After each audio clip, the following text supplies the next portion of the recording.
In today's Tactical Tuesday episode, let's talk about market manipulation and buyouts. The Digimon trading card game is no exception when it comes to its market. New cards introduce new mechanics, which of course breathe new life into the card game. By the way, if you enjoy these types of videos, do consider liking this video, subscribing to the channel, and hitting that notification bell for more future content. With BT11 dropping new spoilers every day, we're starting to see more and more cards see a sudden shift in interest. In recent market watches, we've seen cards like V-Tamer Kamiya see a sudden spike, along with Rina Shinomiya from BT2. Older cards that you had left behind in boxes to collect dust now suddenly have value. But there are multiple perspectives to this. First, for the avid collector who opened multiple boxes just because they love opening packs, now suddenly have cards that they can offload to the general population. In general, cards like Taiga saw some spike due to the supposed Tyrannomon support as well. But the second thing this affects are new players coming into the card game. Players who weren't around when Special Booster 1.0 or 1.5 were readily available to them now suffer from the lack of having a specific card from older sets. After all, both of these sets are now no longer in production and have been discontinued. Memory blockers like Terriermon, Chewmon, and Gazimon have never been more important than they are today. And if you look, these cards are typically more than $2, and they aren't even rares. Davis Motomiya was in desperate need of a reprint, and is going to be in the release of the Jesmon and Ragna Lordmon starter decks. And while many people are offloading their copies now, the question becomes, will Bandai print enough? Many people were also upset with the way Starter Deck 11, a reprint deck that was handled in North America, happened. This deck will be now broken down into packs in BT10, meaning if you want those reprint Kamiyas, BT1 War Greymons, or Starter Deck Greymons, it'll be RNG that decides your fate. And while there are a slew of cards, the purpose of this video isn't to talk about every possible card that's going haywire on the market right now. It's more so how to react to it.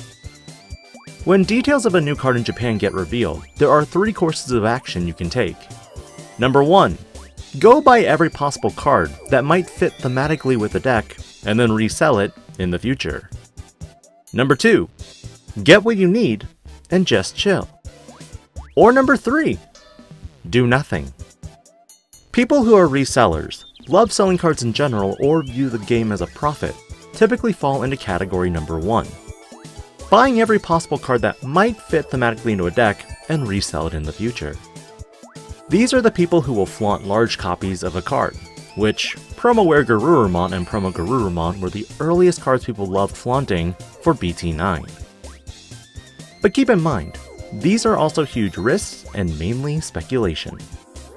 Market analysis videos done weekly by content creators can give you insight on what to buy. But honestly, card games are so volatile that a video's value and information can be diminished very quickly. Restrictions and ban lists can also cause crashes of cards and instantly devalue them. Or in other cases, a new card can instantly take a card and bump it up in value. These were common cases for cards like Thomas Norstein for Gaomon support, Taiga for Tyrannomon, and Olforce Vidramon support in many forms. Individuals who purchase these cards are likely to manipulate the price by buying out all the lowest existing copies and then reselling them on their own TCG player accounts at much higher prices. Taiga, for example, saw a market value in mid-August at about $1, before prices jumped erratically to almost $3 before slowly declining. V-Tamer Kamiya, for instance, was sitting at $3 to $4 in mid-August, before jumping recently to over $11. But there's a problem here which I'll discuss in a little bit. As for category number 2, I find people who purchase lots of boxes and open them tend to fall more in this category. Get what you want and just casually sit or chill on what you have. Personally, my rule of thumb in this card game is to have 2 sets of everything. I personally think having a set of each super rare is fine alone, and then having anything that is rare or lower in rarity at 2 to 3 sets. You never know, they just come in handy. I find chilling with cards makes it less of an anxiety factor, and when someone hits you up if you have something, you can check and you can move it to them. You're not as fixated on the constant flux of values, which mentality-wise, once you set up a deal, honor it and move on. As for Category 3 people, I would argue that people who do nothing are individuals who have their eyes already set on a deck they want to play. Whether it be casual or just a deck with their favorite Digimon. People here like to pick up what they need when they need it, versus hoarding it.